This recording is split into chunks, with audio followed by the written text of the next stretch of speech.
All right, listen. This is like the first real YouTube video I'm making with this camera. So I'm all over the place. I don't know if I'm in the right angle. I don't know if you can see too much of my top head. I don't know what's going on, but I'm still gonna make this video because I feel like it's important for me to get this word out. And later on, we gonna fix all the imperfections, okay? So if I'm sitting at a weird angle, later on, we'll take care of that.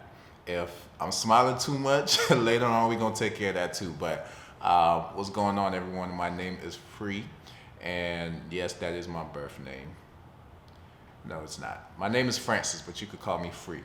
And what I'm gonna be doing here today is I'm gonna be showing you exactly, or not even showing you, because I'm not a financial advisor in any sort of way. I just know a lot about credit. I've kind of been immersed in credit stacking or whatever you could call it for the last couple of years. So really what prompted this video is because a couple of days ago I went on my Instagram and I showcased, it was kind of like a showcasing, but hold on, I really feel like my camera's off. But it was kind of me showcasing getting $15,000 from my credit union, my bank, right? And how I got that 15,000 was it was pretty much a cash advance in a way. It was a balance transfer. So I transferred 15,000 from a credit card that I had into my savings account or my checking account. And you know, I know a lot of people don't know how to do that. A lot of people don't even know how to get credit cards. They don't know where to get started. They don't even know much about credit and why their credit score may be low or high or whatever it is, right? So I did that because I wanted to show people, like, not even show them, but ask them by showing them, do you guys want to know how to do this if you don't already?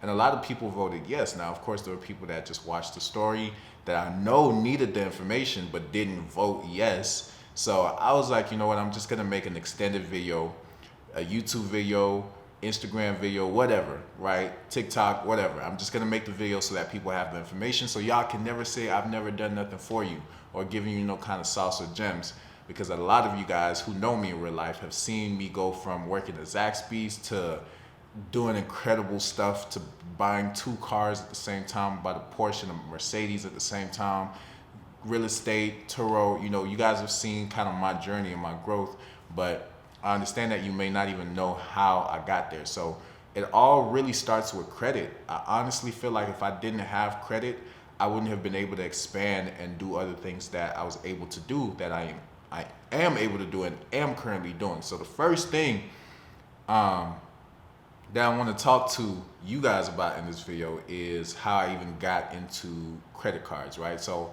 I was probably maybe what, it was 19, 20. It was 2019 for sure. So I was born in 98, so you got to do the math there. But I think it was my sophomore year of college, and I needed to pay for a parking pass. I didn't have the parking pass money. I went to Georgia State, and just to get a parking pass for the semester was like $400. And at the time I was still working at Zaxby's, I was probably making $400 a month. Honestly, like $200 checks every 2 weeks is not, was the norm for sure. So I think at the time I went to my sister, who also, she went to Georgia State too. So I was trying to get the game from her, like, yo, what do I do? So she told me to get a credit card. She told me to get a cash rewards credit card from Bank of America, and that was the first credit card I ever got. Shout out to Bank of America. They ended up giving me a $400 limit, and literally I used that 400 and swiped it and paid for my parking pass. So that's kind of how I got started, and I had that $400 credit card for a while, and it wasn't until I started getting like more curious about it that I started getting more limits, like just figuring out, like, how do I go from 400 to 800 to 1,000 to 1,200? Now, I would say one thing about myself that my sister knew was I'm very responsible. So she knew that me getting this credit card was not going to be me just splurging or whatever the case is.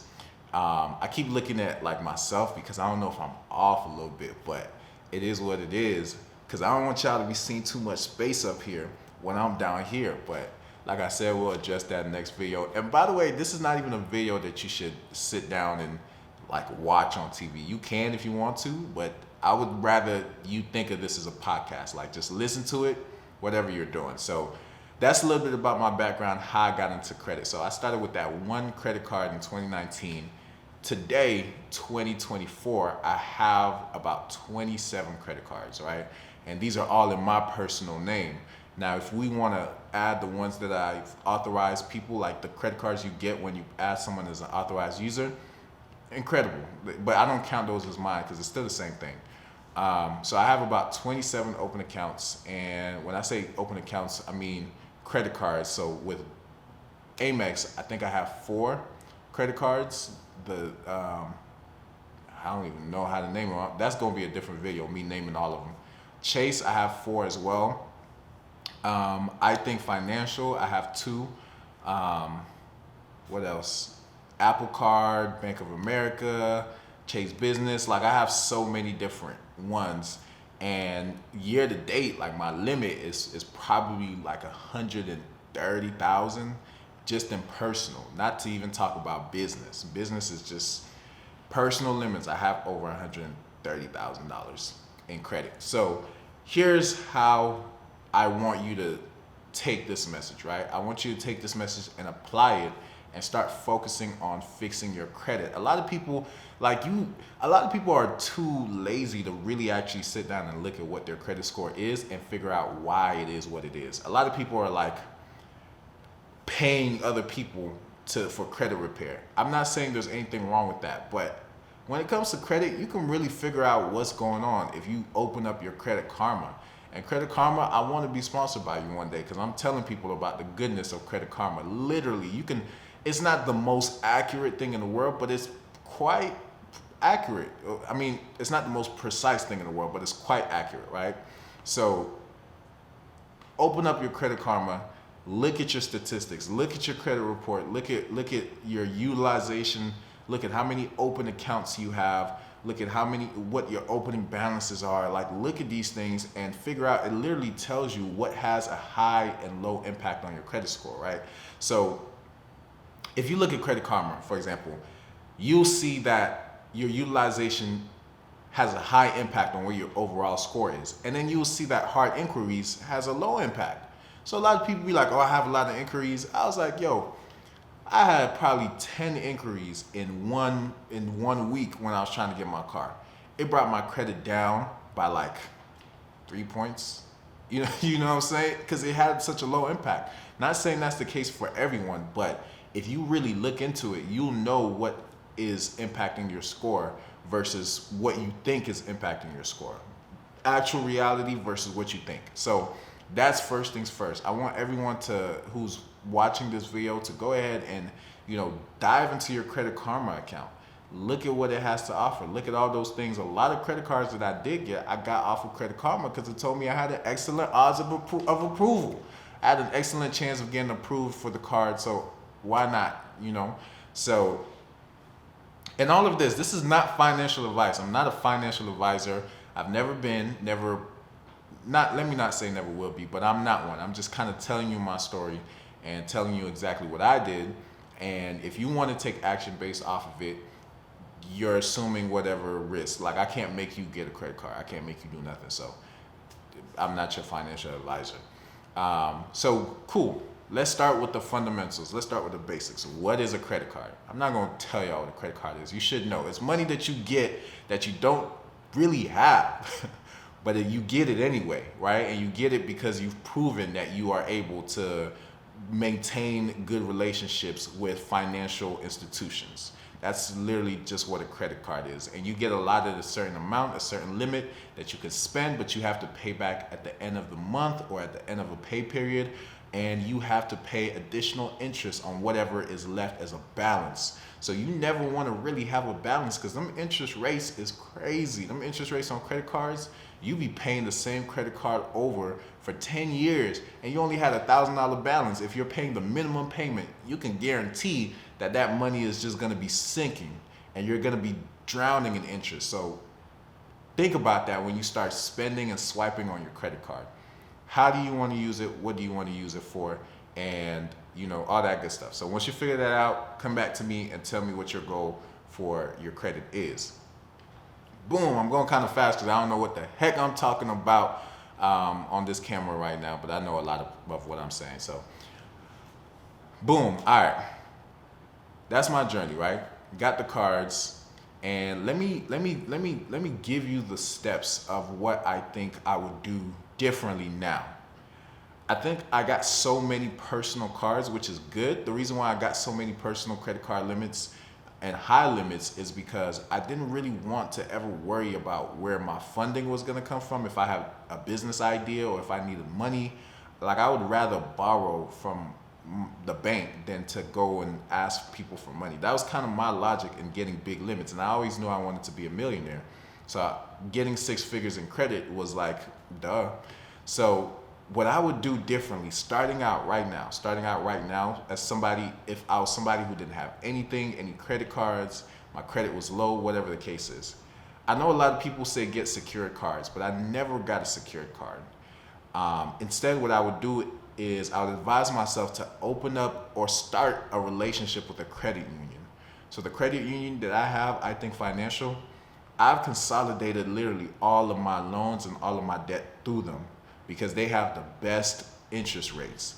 Now, if you're trying to get into the game of credit and getting credit cards, interest is something that you can't run from unless you're getting a card that has 12 to 15 months of no interest, right? But those cards, once that 12 to 15 months runs out and you have the lifetime of using that card, you're gonna pay like 29%, 24 to 29% APR every single month. So that's not something that you want to carry. You don't want to have a $4,000 balance. Your minimum payment is $100, and then you end up paying that $100 minimum payment, but then at the end of the month your interest is $150. It's like you're down.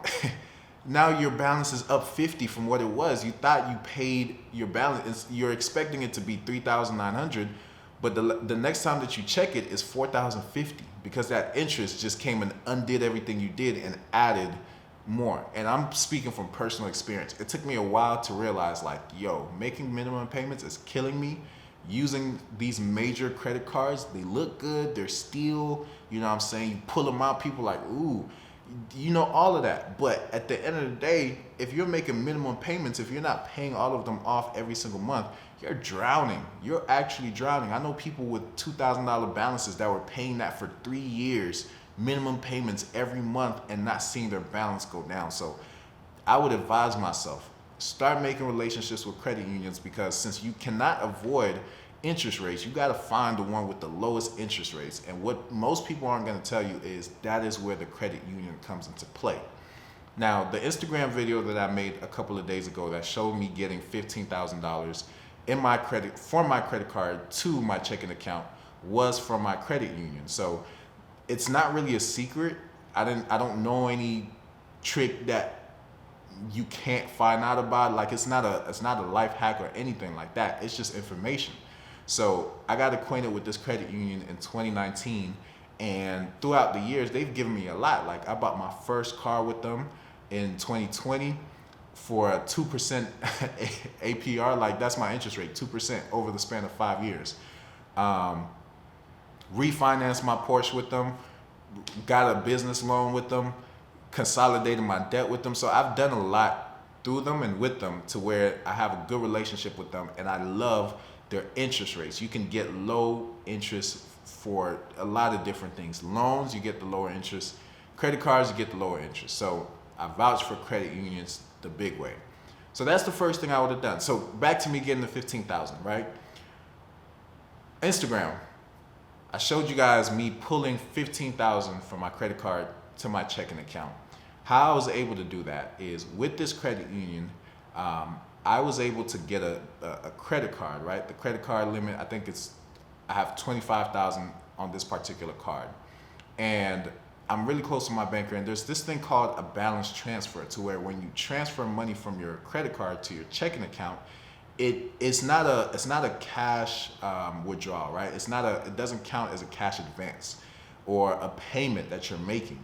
It's considered a balance transfer. Now, it's still a credit card, so some kind of interest has to be put on that balance transfer for you to make money, for the bank to make money or the credit union to make money. And I know a lot of people who maybe know how to get zero interest rates on stuff, but that's a rabbit hole that I've never gone down.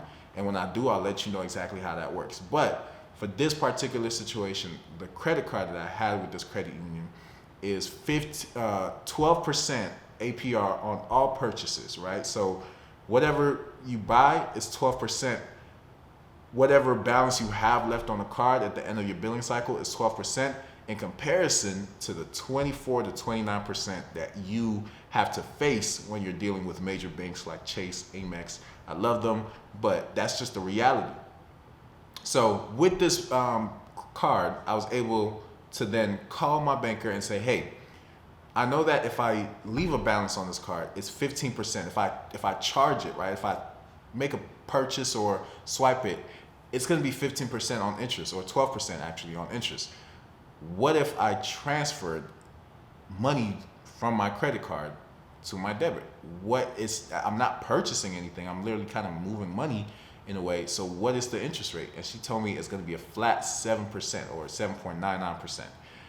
That's a lot better than 24 to 29%, even 12%. That's a lot better. I have one of my car loans, the interest rate is 7%, and that's just because inflation was an all-time high. But thinking about that, right? If you have debt from other cards and you want to consolidate, that's a great avenue. And that's personally what I was using it for. I wanted to consolidate some other debt because I'm like, I could pay it, but I'd rather like move it real quick, make more money, and then take care of what I got to take care of. So that was my logic behind it. Now, others may say, okay, I want to start a business or whatever, and I need 15,000 cash. I can afford paying $300 a month, but I don't know how to get 15,000 or 20,000, right? So that's something that you could look into in terms of getting funded and whatnot. Others might just want 15,000 in cash just to flex and show it off. That's cool too. You could do that too. But really, it was no hack. There is no hack. It's just a great credit union, a great bank, quote unquote. I know they don't like to call themselves bank, but a great credit union. Come on, they're called a credit union. Why wouldn't you want to get credit from them? You know, so that is pretty much the hack that I have for you. Step 1, get into a credit union. Step 2, establish a good relationship with them. 3, even put your money in a credit union. You even get more on interest when you put your money in a credit union compared to a big bank. Step 3, find out how to get a credit card, right, from them. Step 4, whatever else. The world is your oyster. Get approved, right? But the key thing here is, in order to be able to do remotely a fraction of some of the things that I've talked about, you have to have good credit. You can't escape having good credit. You can't go and get the credit card without having good credit. You know, so you have to work on your credit. You got to dive into that Credit Karma, like I said, understand exactly what your scores are saying, what's impacting your scores, and what isn't, and fix those things. For people who have delinquencies and stuff like that, I know people that specialize in getting those off. I don't do it because, like I said, I've never monetized me being a credit person. Like that's never been a business that I've started, even though I've been told time and time again, that's just not my interest. What I want to do is I want to just tell y'all and allow y'all to go find the resources, kind of like how I had to do it. So credit union, don't make no minimum payments. And I got more ideas and more stuff to say. So let me see what I wrote down. Okay, so if you didn't understand clearly the distinction between a credit union and a bank, credit unions are smaller, right? They're kind of like your mom and pop banks. You know what I'm saying? Like a family member who's really rich opened up a bank. That's kind of how credit unions feel. Whereas a bank, you know, like a traditional big bank, they're nationwide.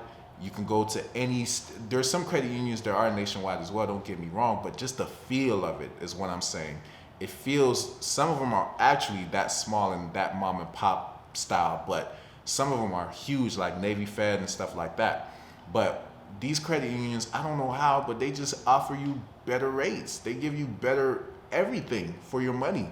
But the big banks, because of branding and marketing, you feel like that's what you should get, but trust me, you want to start out with a credit union and understand the perks of digging into your finances, understand the perks of getting funded, like getting credit cards and stuff like that. Now I know some people are gonna get it and go crazy. That's not my business, but hey, there's a lot of opportunity for you to create great relationships with your credit